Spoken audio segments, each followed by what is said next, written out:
Добар ден. Со многу позитивна енергија и свежа доза на информации го почнувам ова ново продолжение од Фактор здравје. Ве поздравувам и денеска и ви посакувам пријатно да се чувствувате во следните 40 на минути кои што ќе го одбележат ова ново продолжение од Фактор здравје. Останете со нас, ќе продолжиме или ќе почнеме со рубриката Истражувањата докажа.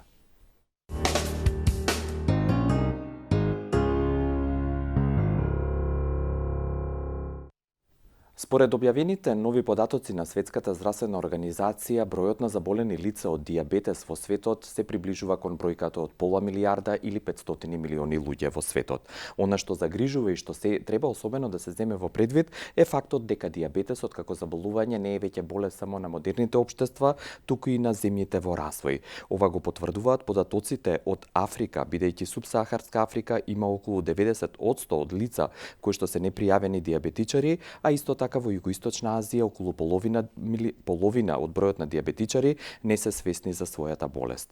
Лицата со дијабетес тип 1 се зависни од инсулин во текот на својот живот, а лицата со тип дијабетес 2 имаат различен пристап во однос на терапијата и контролата на болеста. Дебелината и недостигот од движење поттикнуваат болеста, а здравата исхрана и движењето можат да го заправат влошувањето или пак да ја подобрат ситуацијата. Она што е важно да се земе во предвид е дека дијабетесот како заболување може да предизвика и многу компликации во смисла на дијабетична невропатија, нефропатија и дијабетично стопало.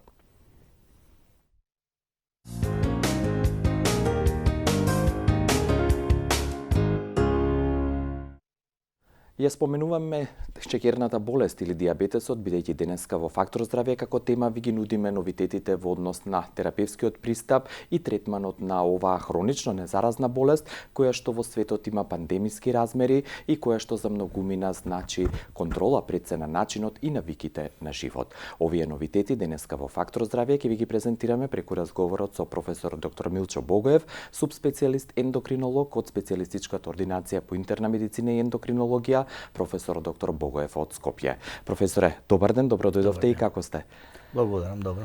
Благодарам што денеска ќе зборувате за новитетите и што ќе ги откриеме фактите во однос на таблетарната, но и на инјектираната или инсулинската терапија. Предлагам да ги видиме блокот реклами, а потоа да го почнеме разговорот и вам да ви посакам уште еднаш добре дојде и да ви упатам покана за јавување во продолжение.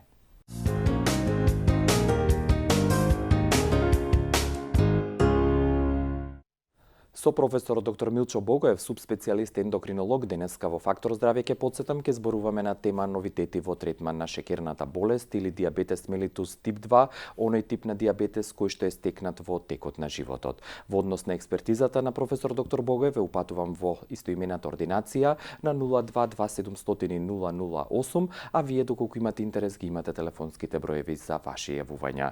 Професоре, пред и конкретно да зборуваме за новитетите, кратко од ваш стручен аспект со оглед на долгогодишното научно и практично искуство, какво всушност заболување е шеќерната болест и што се случува во метаболизмот во организмот кај тие луѓе? Најчесто, едно од најчестите хронични заболувања на човештвото, откако човештвото постои и шеќерната болест, која што од почетокот може да ги зафати од новородените па се до крајот на животот, било која возраст. Во главном се дели на два типа. Првиот тип се јавува од раѓањето па се до некаде 30-та, 35-та година од животот. Има поинакви карактеристики, многу е поостра формата. Захтева веднаш инсулинска терапија. Другиот тип е многу позастапен, негде околу 80-85%. Од целокупната дијабетична популација отпаѓа на тој тип 2, значи кај возрастни особи, се до крајот на животот. Во принцип, оваа форма е поблага, компликациите се... Ако се контролира, нели? Да, ако се... поблага, значи може да се контролира кај добар дел од лицата во почеток само со здрава исхрана, правилна исхрана, па потоа има цела палета на орални средства, значи таблети, и се разбира на крајот инсулин или може би од почетокот инсулин, зависи од случај до случај, затоа што да напоменам дека поделбата на шеќерната болест не е резка. Значи не можеме да одриме црта од до, секој случај треба да го разгледуваме посебно, би напоменал сега во денешен период дека има се повеќе деца со тип 2, што порано беше или ретко или незамисливо.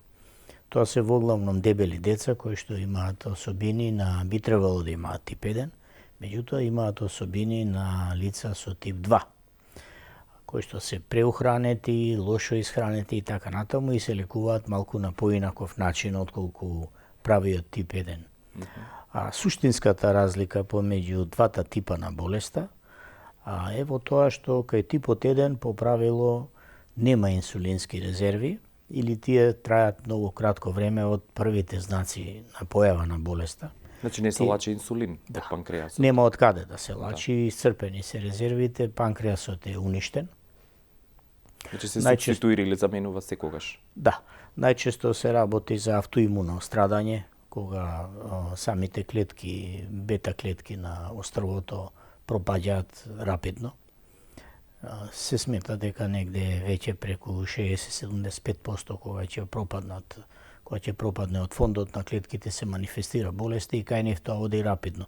Така да практично резервите на инсулин, да не речам се нула, меѓутоа се трасерски и заради тоа веднаш во почетокот се ординира терапија со инсулин со цел да или се сочува нешто од можните резерви или да се индуцира така наречен меден месец на болеста.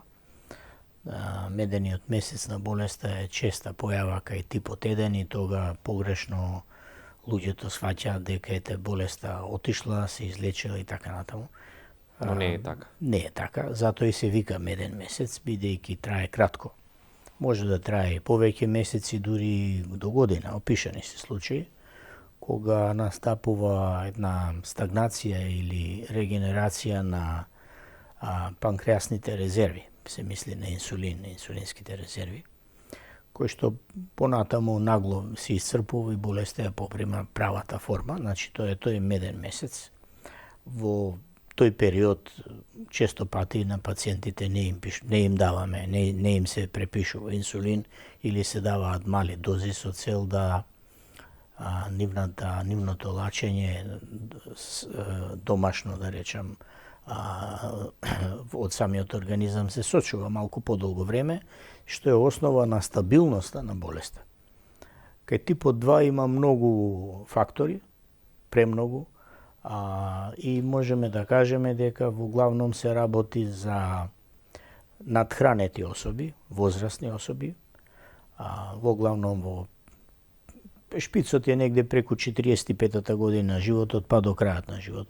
Особи кои што уживаат во храна, кои што имаат прекомерна телесна тежина, малку се грижат за спортските активности, односно за физичката активност, седентарен начин на живот со компјутери и други работи. Така да таа прекомерна телесна тежина доведува до брзо трошење, односно брзо и прогресивно би рекол, трошење на внатрешните резерви на инсулин и диабетот денеска или утре се манифестира. За разлика од типот 1, овдека имаме на располагање многу значајни фактори. На прво место е разговор долготраен и повторуван во врска со исхраната, бидејќи навиките на исхраната пациентите ние им викаме дека мора да ја сменат кујната, домашната кујна, тоа значи навиките. А потоа има разни средства кои што се даваат пред се во вид на таблети. Некои се од нив многу стари, а некои се од многу нов датум, да не речам последните деценија или можеби нешто и повеќе, отприлике така.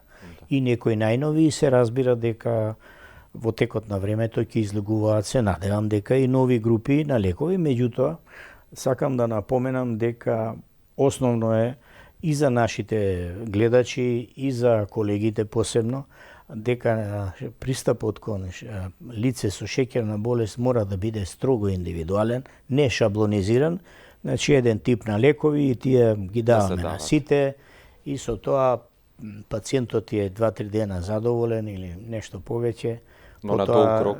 Така, на долг рок никако нема ефект И на жалост, или како сакате да морам да ја кажам вистината, дека во главном после долги години траење на болеста настапува така наречено секундарно исцрпување на панкреасните резерви и најголем дел од овие пациенти кои што биле претходно или само на променета исхрана или на плюс и на орални средства, значи на таблети, најголем дел од нив поминува трајно на инсулин. Или на боцкање. Да го слушнеме јавувањето на линија. Добар ден, дали сте тука?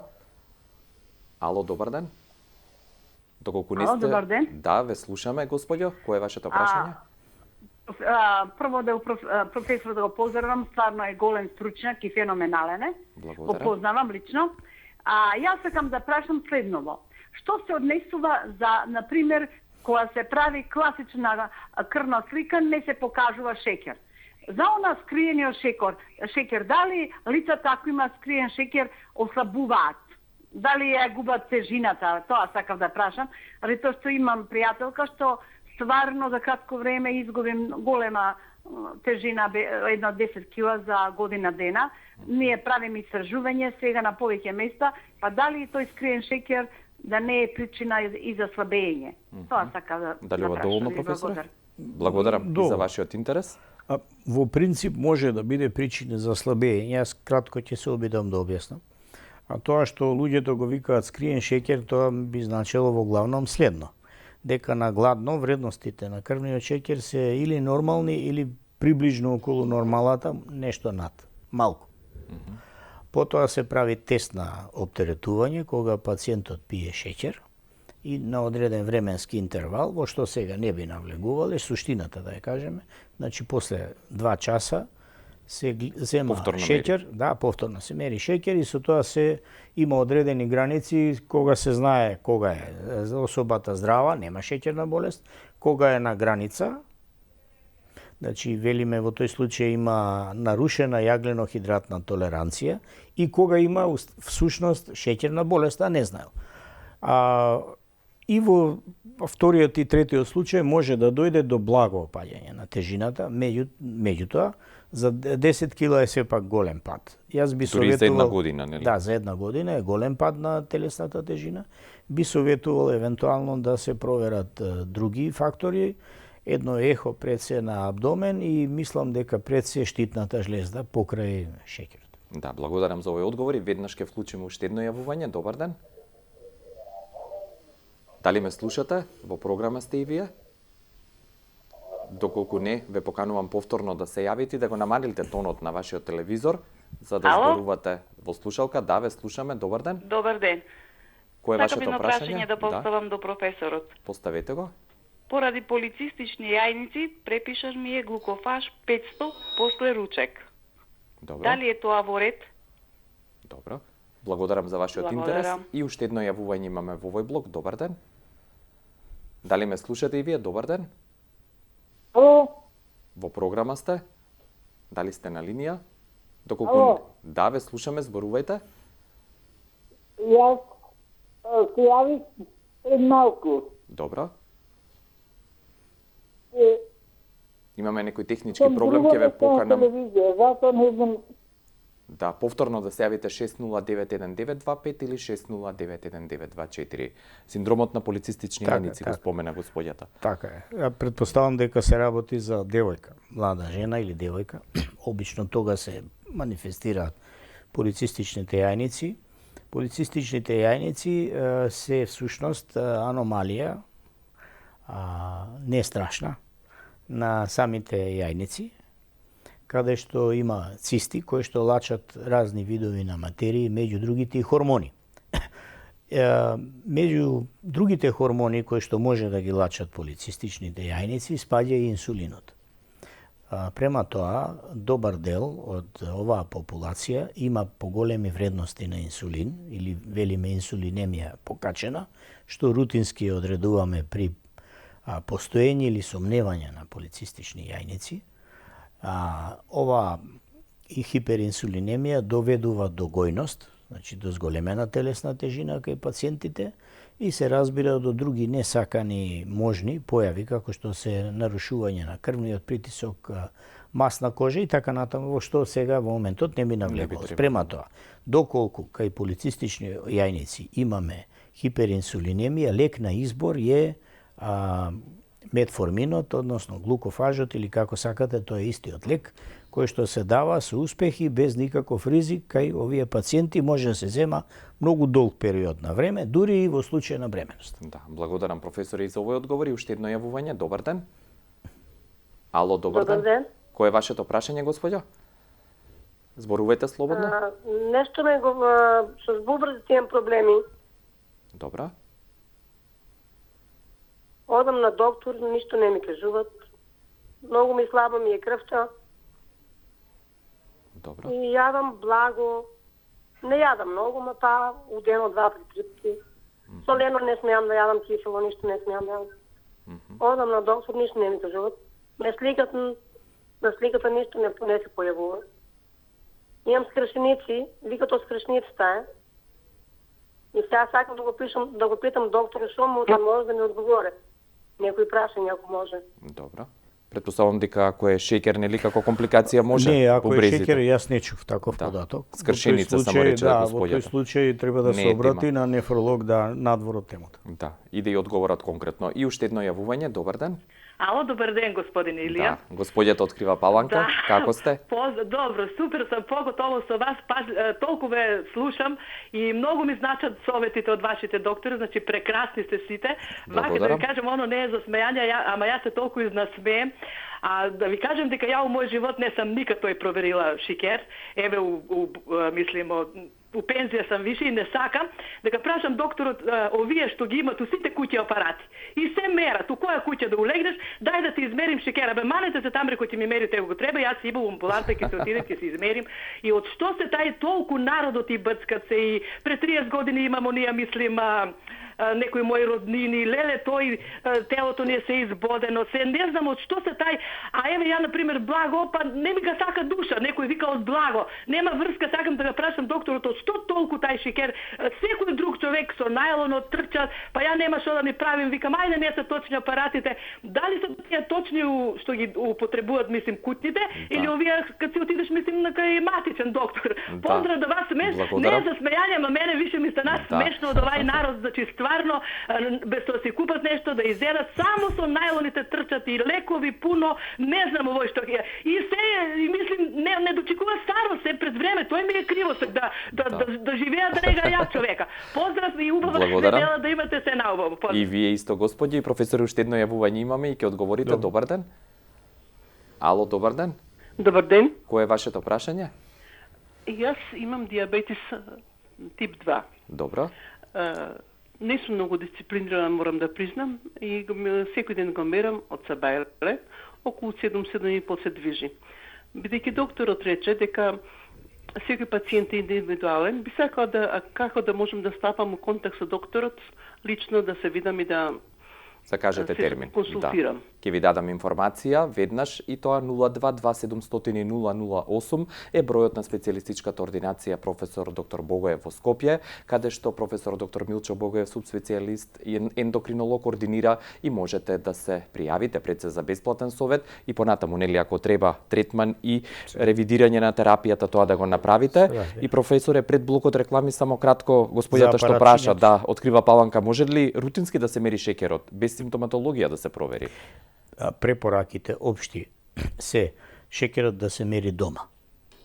Тоа значи дека да се користат домашни апаратчиња за мерење. Нивната прецизност е голема. Можам да кажам на жалост дека кај нас е многу поголема од апаратите кои што се во здравствени установи.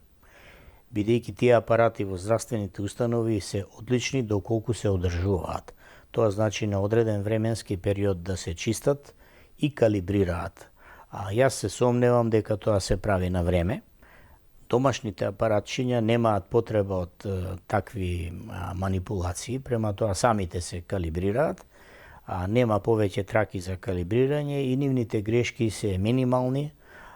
Сега резултатот значи е валиден. Резултатот апсолутно валиден, не е важна фирмата која е, важно е да траките се во рокот кој што е напишан на кутивчето и апаратот да е исправен, односно да има исправни батерии и така натаму. Да, и пред блокот реклами уште едно јавување ќе слушнеме. Добар ден. Добар ден. Кое е вашето прашање, господја?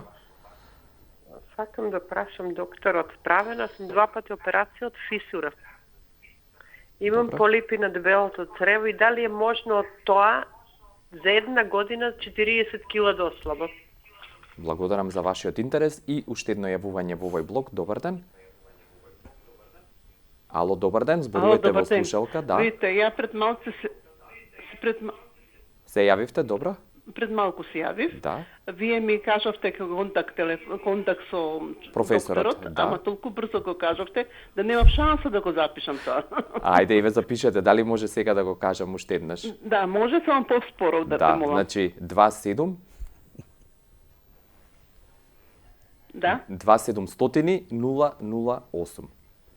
Значи тоа е бројот, можете 008. да закажете. Благодарам. Благодарам и Пријатно. вам, останете со Фактор здравје, ќе продолжиме со блокот реклами.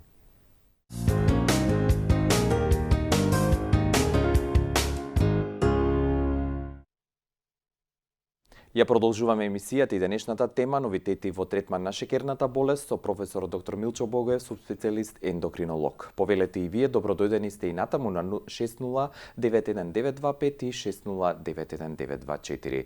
Професоре, бидејќи во воведот споменавте дека постојат нови и нормално во иднина нови терапевски модалитети и во однос на таблетарната и во однос на инсулинската терапија, кои се актуелните новитети кои што се применуваат и ги препорачувате вие во вашата ординација? Ја ќе направам само мала дигресија да одговорам на да, господјата да не ја заборавиме. Која праша по телефон. Да, што ослабела. Со обзир на промените кои што ги има во цревата, односно дебелото црево, морам да признам дека слабењето е големо и би советувал еден добар субспецијалистички преглед со хистолошка анализа на полипите, доколку некој од нив или фисурите исто така да, спомена дека фисурите не се толку, меѓутоа полипите треба хистолошки да се анализираат многу сериозно. Да, кај абдоминален хирург предпоставувам. Да, или гастроентеролог кој што се бави со тие работи. Да. И да се вратиме на она што рековме, новитети што може да се препорача и јавно нормално да го споделиме. Па да почнеме од инсулините кои што денеска има и кај нас на нашиот пазар, значи достапни се инсулини со ултра долго дејство. Тоа значи дека тие беа профилирани со тоа да траат повеќе од 24 часа, меѓутоа сепак се препорачуваат еднаш дневно. Некој ќе каже па и досега имавме такви, да, точно е тоа. Но вредноста на овие нови ултрадолги инсулини е во тоа што се извонредно постабилни, така да во текот на денот они се ослободуваат во, да речам, потполно идентични, но еднакви концентрации во текот на денот, така да се постигнува еден извонредно стабилен гликемиски профил, што е многу позитивно за пациентите. Меѓутоа, не треба да се даваат како новитет кај сите, напротив, тоа е избрана група на пациенти кај што би требало да се ординираат. На прво место се возрастни пациенти кои што имаат потреба од едно боцкање, значи од еднократно давање на инсулин, и евентуално кај друга група кај која што може да се комбинираат пред или после оброци со додавање на инсулин со кратко дејство, како би се избегнале врвовите на високи вредности на крвниот шекер поради земање на храна во одредени временски периоди. Тие се веќе испитани, се присутни и на светските пазари, се и кај нас дома за среќа во Македонија достапни, така да тие се така најнови од инсулините. Целта на сите овие инсулини, тоа се аналози, значи не се инсулини кои што се идентични на човечкиот инсулин, туку се инсулини правени по потреба. Значи од некоја потреба се истражува и се профилира таков инсулин да действува на тој начин како што ние сакаме, се разбира за одредена група на лица со диабетес, не за сите. Значи целно повторно да нагласиме. Да, целно, за разлика од старите инсулини Хуманик и претходните генерации кои веќе ги нема, кај кои што инсулините беа правени практично за целата популација, како самостално боцкање или во комбинација со други инсулини. Значи, целта е на инсулинската терапија е денеска индивидуализација на инсулинот, односно давање на инсулин према потребите индивидуални на самиот пациент, односно неговите навики, физичка активност, телесна тежина и така натаму и така натаму. Да го слушнеме и следното јавување. Добар ден. Ало, добар ден, дали се уште сте на линија? Ве слушаме, господине, зборувајте. Јас сум на 67 годишна возраст. Добра.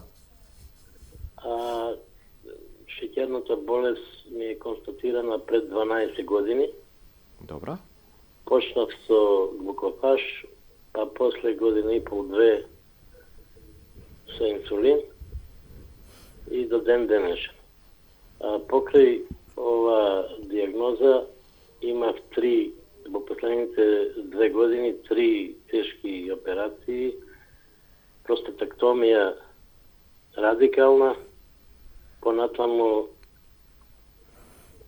3 бајпаса на срцето, на главните артерии. Добра. И последно во декември месец минатата година, пред новата година, имав хируршка интервенција на анеуризми на двете илиакални артерии. Добро. Кој е вашето прашање сега? Од тогаш, после операцијата, ми беше оттежнато и движење и така, нели, временски услови, зима, ова, она, шеќерот ми се покачи и до ден денешен меѓу 12 и 15 се движи. И покрај тоа што инсулин Новомикс 36 единици на утро, 10 рапид пред ручек и 36 навечер. Добро. Благодарам за вашиот интерес. Предпоставувам професоре бара совети. Колку сте тешки? Да, кој е вашето? И телесната тежина, па би го прашал професорот. Колку изнесува телесната тежина колку ваша? сте тешки уште еднаш да ни кажете? Јас сум сега околу 105-106 кила, а висината ми е 170 сантиметри. Да, благодарам за обсежното ваше излагање. Професоре, уште едно јавување ќе вклучиме. Добар ден. Ало, добар ден. И вас ве слушаме, господине. Кој е вашето прашање? Сакам да го прашам професором. Земам левемир инсулин, но пред декември се случуваше да дојдам некогаш и до 21-22. Шејкер да ми биде 17-18. Откој се оперирав во декември месец, оперирав од простата радикално, сега толку шејкер не оди, а многу шејкер, многу последниот месец, многу шејкер сакам да јадам. Значи, подсвесно, не знам што е тоа, навечер станувам шеќерчина, во спалната имам шеќерчина. Многу благо јадам, али пак шејкерот не оди од 7,2, 7,5, најповеќе до 7,9, еве ги имам мерено до туку оди, а многу благо јадам. Сега да го прашам друго и земам некоја сода. Ради карциноми земам некаква сода, земам змиски корен, земам куркума, дали играат улога тука тоа што не оди шеќерот горе или не знам што е, а сум заплашен. Да, ви благодарам и за вашиот интерес. Две интервенции се поклопија, би рекол, идентични. Првиот што се однесува до првиот пациент, пристапот не е добро одбран инсулински, бидејќи прима високи дози на инсулин, има огромна телесна тежина, има 2-30 килограми над. Она што би требало нормално да биде. Што би требало да биде, тоа е, морам да признам, многу тешко да го регулира. Меѓутоа, терапијата би требало радикално да се смени. Значи, пристапот со давање на брз инсулин тука само може да е влоши ситуацијата. Би требало да се даде еден инсулин со споро дејство и би требало да се даде инсулински сензитајзер преку уста. Тоа е мој предлог, се разбира и да се види каде му се грешките во исхраната. Што се однесува до вториот пациент, јасно е дека он прави хипогликемија. Он е предозиран со инсулин и поради тоа има потреба да тие шпицеви на потреби од шеќер ги ублажува со земање на засладени производи или сам шеќер. И рече дури во текот на ноќта. Да, во текот на ноќта, се типични. Значи треба да ја намали дозата на левемир или евентуално да помине на некоја друг инсулински режим. Да, и бидејќи рековте дека новитетите во однос на инсулините се однесуваат на аналозите кои што се даваат целно кај одредена група на пациенти, дали тоа кога ќе се стави или кога ќе се стават нови режим или овој инсулин, доживотно треба како терапија да го применуваат овие пациенти или повторно треба ревидирање? Ревизии се потребни во зависност од животниот тек, компликациите, телесната тежина и активностите на самиот пациент. А она што е најлошо е тоа да пациентите секојдневно ги менуваат дозите на инсулин, или тоа го прави неговиот надлежен лекар, што е голема грешка, значи тоа не смее да се дозволи.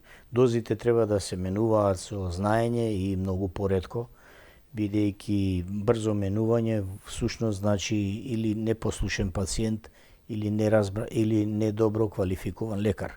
Значи тоа би го апострофирал. Второ, доколку не иде со еден инсулин, да не се покачува дозата, тоа не е решение. Најпогрешно решение е тоа. Што се однесува до другите групи лекови, не знам дали ќе имаме време. Да, може да ги споменеме. Да, уште тоа јас и сакав да ве прашам, бидејќи и тие се однесуваат повторно на целна група на пациенти. Така, посебно кај пациенти кои што имаат прекумерна телесна тежина, заедно со инсулинот или посебно без инсулин, има една група на лекови која веќе имам право на граѓанство околу 10 години и повеќе. Тоа не е инсулин, тоа се хормони од цревата, од тенкото црево, кои што извонредно добро делуваат на шеќерот пред се, а второ и на срцево-садовиот систем, посебно на срцето, на крвните садови, го намалуваат апетитот и така натаму, и тие се внесуваат исто како инсулин, поради што многу и не се фаворизирани кај пациентите, бидејќи сметаат дека се работи за инсулин. Значи, напоменувам, немаат врска со инсулинот, сосема е друг состав и сосема друг вид на дејство, и мислам дека кај нас се срамежливо застапени и треба да бидат застапени во многу поголема мера отколку што е сега. Се разбира пред се за доброто на пациентите. А и треба да бидат информирани пред се, да, нели? секако. И тоа беше во врска со овие лекови кои што мора да се инјектираат. Дали се работи за инсулинот или оваа друга група, тоа е глукагон-лайк пептид аналози, GLP-1 аналози. Значи, тоа е таа група што се боцка, се вбризгува. И другата група се кај типот 2, значи две нови групи на, практично 3 нови групи на лекови кои што едната кај нас не сме ја давале или многу срамежливо сме ја давале, што е огромна грешка. Значи тоа е група на лекови од така наречена тиазолидин дионик, која што е го олеснува дејството на инсулинот, внатрешниот инсулин или оној што го давате. Значи при давање на тој лек многу се смалува концентрацијата, давањето на инсулин, или пак се подобрува дејството на другите лекови кои што се даваат паралелно. Таа е извонредна група, се разбира и таа треба да се дава кај одбрана група на пациенти, одредена популација. Таа група е достапна во апотеките, достапна е кај нас поодавна, не е давана, јас не би навлегувал во причините, не е мое. Тоа е едната група. Значи, втората група е исто така некаде 7-8 до 10 години во употреба. Понова група на лекови, која што не е инсулин, не е сулфонилуреа, не е метформин. Значи, група на лекови кои што овозможува неразградување на цревните хормони, кои што ги споменав и делуваат многу ефикасно кај голем дел на пациенти со шеќерна болест, имаат извонредно позитивни дејства, достапни се кај нас и ме радува што една мала популација веќе знае за нив од пациентите, во главном или сазнале нешто од кај нас, или ги носат од странство од каде што им ги даваат во помасовни, да речам, количини, односно помасовна употреба. Да. И последната таа е најнова, сега најнова има неколку години, која што делува на тој начин што го спречува враќањето на шеќерот преку бубрезите во крвта.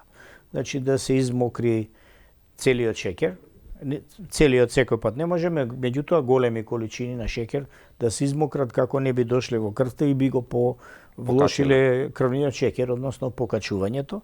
Оваа група исто има своји ограничувања, значи не може да го даете сегде. Иако луѓето често доаѓаат и ме прашуваат дали може да го земаат, меѓутоа не е така. Да, ви благодарам професоре за овие новитети кои што ги споменавте и како заклучок кратко дека новитетите во однос на терапевските пристапи се индивидуализирани ке одредена целна група на пациенти и заедничко за сите нив рековте и ќе повториме е намалувањето на телесната тежина и редовното физичко практикување на активности. Со цел животот да им го направат подобар, помалку компликации и попријатен. Сигурно и да живеат подолго. Да. Благодарам уште еднаш професор доктор Милчо Богоев, субспецијалист ендокринолог, беше денешен ваш и мој гостин во Фактор здравје. Ви благодарам за вашата координација, би рекол, во однос на јавувањата и информациите кои што ги споделувавме и покана повторно да ни се придружите утре со новото продолжение од Фактор здравје. До тогаш пријатно и имајте убав ден.